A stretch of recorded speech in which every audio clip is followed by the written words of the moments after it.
Like کریں، subscribe کریں، bell icon کو دبائیں تاکہ ہماری ویڈیو سب سے پہلے آپ کے پاس پہنچ سکے۔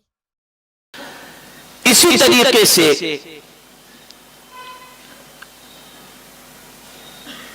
بہت سارے لوگ یہ کہتے ہیں کہ ہم گناہ سے بچنا چاہتے ہیں لیکن گناہ سے بچ نہیں پاتے۔ ہمیں کوئی ایسا عمل بتایا جائے جس کی وجہ سے ہم اپنے دامن کو گناہوں سے بچا سکیں۔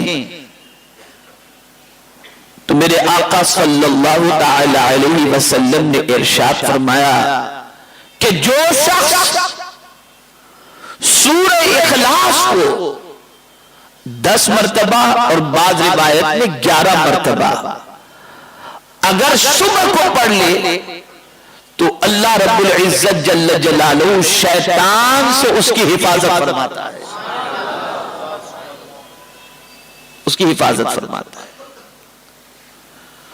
تو جو گناہ سے بچنا چاہتے ہوں انہیں چاہیے کہ صبح کے وقت سورہ اخلاص کو 10 مرتبہ ضرور پڑھ لیا کریں، اور اللہ نہ کرے صدبار نہ کرے کہ کبھی گناہ کا خیال پیدا ہو جائے اور گناہ کی طرف طبیعت مائل ہو جائے اور گناہ کرنے کو جی چاہے تو دل سے پڑھے۔ کیا پڑھے؟ اعوذ باللہ من الشیطان الرجیم۔ جیسے ہی یہ پڑھیں گے اور دل سے پڑھیں گے اللہ رب العزت جل جلالہ شیطان کی شرارتوں سے آپ کو اپنی پناہ عطا فرما دے گا۔ اور یہ قرآن مقدس میں بھی ہے، قال معاذ اللہ انہ ربی احسن مثوائی۔ حضرت یوسف علیہ السلام کے ساتھ جب معاملہ درپیش ہوا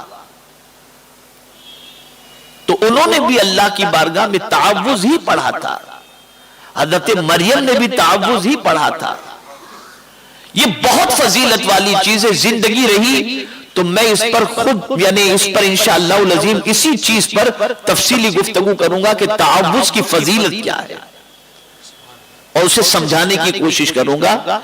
تو آج اتنا ہی سمجھ لیں کہ اگر قدم گناہ کی طرف بڑھ رہے ہوں، گناہ کرنے کا ارادہ کر چکے ہوں اور اللہ عز و جل سے ڈر آپ کے دل میں پیدا کرنا آپ چاہتے ہو اور گناہ سے بچنا چاہتے ہو، اعوذ باللہ من الشیطان الرجیم پڑھیں، اللہ رب العزت جل جلالہ اپنی پناہ عطا فرما دے گا۔ ہماری ویڈیو کو لائک شیئر ضرور کریے۔